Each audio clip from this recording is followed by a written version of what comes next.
¿Sabía usted que en los mercados mundiales, en los mercados de divisas, en el mercado de valores, en el mercado de bonos, en otros mercados clave, el 80% del volumen de operaciones no lo crean operadores privados ordinarios como usted y yo? Este volumen lo crean los inversores institucionales. Es decir, si haces una operación, 4 de cada 5 veces la haces contra grandes jugadores institucionales.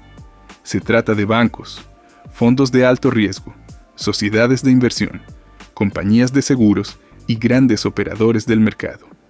Son los que crean la mayor parte del volumen de negociación en el mercado. Y de hecho, las empresas institucionales observan el mercado, participan en él y realizan operaciones con mucha más facilidad que los operadores privados habituales. Si hablamos de operadores privados habituales, sobre todo principiantes, ¿qué vemos cuando miramos su pantalla? Si añaden un montón de indicadores técnicos a la pantalla, su gráfico estará completamente abarrotado de todo tipo de líneas, indicadores, flechas, etc. De hecho, los grandes actores institucionales operan de manera muy diferente en el mercado. Evalúan el mercado como un mercado real, donde hay demanda, oferta, donde hay precios favorables o desfavorables para alguien, donde hay tendencias y corrientes. Y por eso, hoy quiero hablar de los 3 principios del Smart Money. Smart Money es el nombre que reciben los grandes actores institucionales, que conforman el grueso del volumen de negociación y el grueso del movimiento de los gráficos. Hablaremos de cómo analizan los gráficos, qué marcas se marcan y cómo actúan en la situación del mercado. Así pues, lo primero de lo que tenemos que hablar es de encontrar los puntos en los que se produce la oferta y la demanda. Para explicar este concepto, hablemos primero de los niveles de soporte y resistencia. Se trata de una herramienta clásica de análisis técnico. La teoría nos dice que por 2 puntos podemos formar un nivel de resistencia o de soporte. Se trata de niveles en los que la historia muestra que se han producido al menos 2 rebotes anteriormente. Así que estamos viendo un gráfico. ¿Qué hará el comerciante medio? Fijará el nivel de resistencia. Y aquí, en estos 2 puntos. Y aquí, fijará el nivel de soporte. Y en general, acertará. Según la teoría del análisis técnico, así es como se fijan estos niveles. Se trata de niveles a partir de los cuales es probable que se produzca un repunte en el futuro. Si nos fijamos en el gráfico, a partir del nivel inferior es probable que rebote. A partir del nivel superior es probable que rebote a la baja.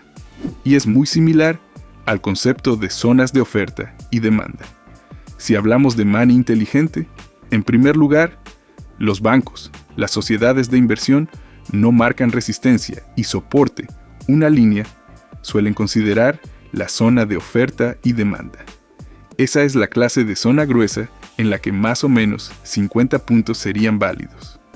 Incluso si el gráfico no alcanza la línea o la cruza ligeramente, seguirá considerándose una zona de oferta, porque es un precio que es alto para el gráfico en este segmento, y a este precio definitivamente será rentable para alguien vender. Y como podemos ver, cada vez que el precio se acercó a esta zona, obtuvimos ventas. Las órdenes pendientes se activaron aquí, o el mercado fue recorrido por alguien grande y empujó los precios a la baja. Lo mismo ocurre con la zona de soporte y el nivel de la zona de soporte. Podemos ver que el precio ha rebotado al alza desde este nivel varias veces antes. Significa que hay una zona de demanda, lo que significa que las órdenes de compra pendientes de alguien están aquí, bancos, o algunas empresas de inversión o fondos de cobertura. Y cada vez que el precio alcanza este punto, que es muy bajo en este tipo de gráfico en el mercado, aparecen compradores que empujan el precio al alza. Dicho esto, si estudias la teoría de cómo funcionan las Smart Moneys, no solo marcan máximos y mínimos, sino que también buscan zonas de oferta y demanda dentro del gráfico. Por ejemplo, podemos dibujar un nivel de resistencia adicional así. Eso es bajo este alto y bajo. Mira, aquí tuvimos un rebote desde este nivel, y aquí se retrasó al menos 2 veces desde este precio, los operadores vendieron. Es decir, tenemos una zona de oferta absoluta aquí. Es decir, a este precio ya se venden seguro, pero a veces hay una cierta cantidad de oferta que está dispuesta a venderse a un precio inferior. Y podemos construir una zona de resistencia intermedia en estos dos puntos. Y como puede ver, la siguiente vez que el gráfico se acercó a ella, rebotó exactamente en ella, no en la zona de oferta principal. Lo mismo digo, hubo un rebote aquí y luego un rebote mayor, pero después hubo otro rebote intermedio. Es decir, si utilizáramos solo las zonas clásicas de resistencia y soporte, nos perderíamos la mitad del movimiento. Es decir, al menos 3 buenas ofertas que nos perdimos simplemente por no utilizar las zonas de ofertas intermedias. Lo mismo ocurre con la demanda. Podemos, por ejemplo, hacer un nivel de soporte intermedio en este nivel, ¿verdad?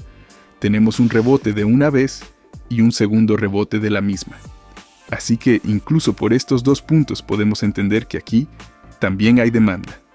Alguien está dispuesto a comprar a ese precio. Pocos esperan hasta el punto más bajo. Algunas personas están listas para comprar aquí también. Como se puede ver, la zona de soporte intermedio trabajó aquí. La zona de soporte intermedio trabajó aquí. Y hay 2 tiempos. Es decir, al menos 4 acuerdos que podríamos haber utilizado si hubiéramos utilizado este nivel intermedio adicional de demanda. Si dejáramos solo el de abajo, solo haríamos 2, 3, 4 tratos. Y todos los tratos intermedios que nos perderíamos. Aunque en realidad hay mucho más beneficio que hacer aquí si nos fijamos en todos los puntos de la oferta y la demanda. Así pues, lo que diferencia el concepto de zonas de oferta y demanda de los niveles de soporte de resistencia es que los grandes actores de los mercados no se fijan únicamente en los puntos más altos, sino que buscan la demanda local, la oferta local. Por ejemplo, podríamos incluso dibujar una zona de soporte, una zona de resistencia justo aquí. Y al menos unas cuantas veces también ha habido rebajas a esos precios. Es decir, si hablamos de grandes empresas, de money inteligentes, buscan en el gráfico todas las zonas de soporte y resistencia, todas las zonas de oferta y demanda, que pueden servir como punto de referencia para futuras operaciones. Y en base a estos precios, ya ponen sus compras. El siguiente concepto es la estructura del mercado. Es decir, con solo mirar el gráfico, se puede entender la estructura del mercado. Es decir, cómo se comporta el precio. Este gráfico de aquí, ¿en qué estado crees que está? ¿Es una tendencia al alza, a la baja o plana? No estaré aquí mucho tiempo. Es obvio para todos que aquí hay un gráfico descendente, que aquí hay una tendencia descendente. Pero, ¿cómo lo sabemos? ¿Solo porque está cayendo? De hecho, si aquí hubiera fluctuaciones más fuertes, y aunque el precio esté bajando, no podríamos decir que se trata de una tendencia, porque este movimiento es más bien un plano. Una estructura de mercado, como una tendencia, difiere de otras, en que los máximos y mínimos locales se actualizan cada vez. Por lo tanto, si hablamos de una tendencia bajista, los máximos y mínimos irán siempre a la baja.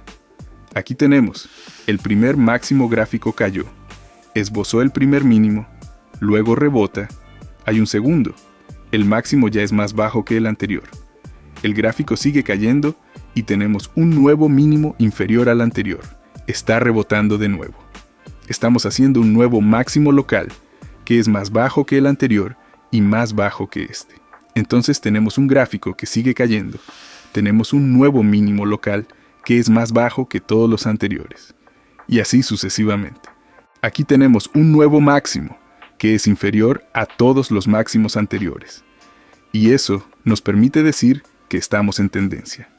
Y estas subidas y bajadas locales son las líneas de oferta y demanda trazadas por los principales agentes del mercado. Es solo que serán diagonales durante una tendencia, en lugar de horizontales como lo son cuando son planas. Es decir, los grandes aquí también entienden que la demanda surgirá en esta línea, que las ventas aparecerán en esta línea. En cuanto el gráfico se acerque a ella, más y más jugadores querrán unirse a la tendencia actual. Y ahora tendremos zonas de demanda en diagonal en lugar de en línea recta. Y aquí buscaremos puntos para operaciones en esta línea. Luego lo mismo bajo la zona de demanda, lo que significa que estaremos comprando a lo largo de la línea de mínimos. Entendemos la trayectoria de los mínimos y podemos asumir que una vez que el gráfico se acerque a esta línea, podremos operar al alza. Así, podemos analizar la estructura del mercado. Y ese es el segundo concepto de la manicura inteligente. El análisis de la estructura del mercado permite encontrar buenos puntos de oferta y demanda en el mercado, incluso en gráficos tendenciales. Lo mismo ocurre con los gráficos ascendentes. Aquí tenemos una pequeña tendencia local al alza. ¿Por qué podemos decir que esto también es una tendencia? Porque tenemos, de nuevo, mínimos que suben constantemente. Primer mínimo, segundo mínimo por encima, tercer mínimo por encima del segundo, y los máximos también se actualizan al alza. Tenemos un primer máximo, un segundo máximo por encima del máximo anterior, y un tercer máximo por encima de los dos primeros. Y la tarea de los analistas de las grandes empresas de inversión es precisamente determinar la estructura del mercado.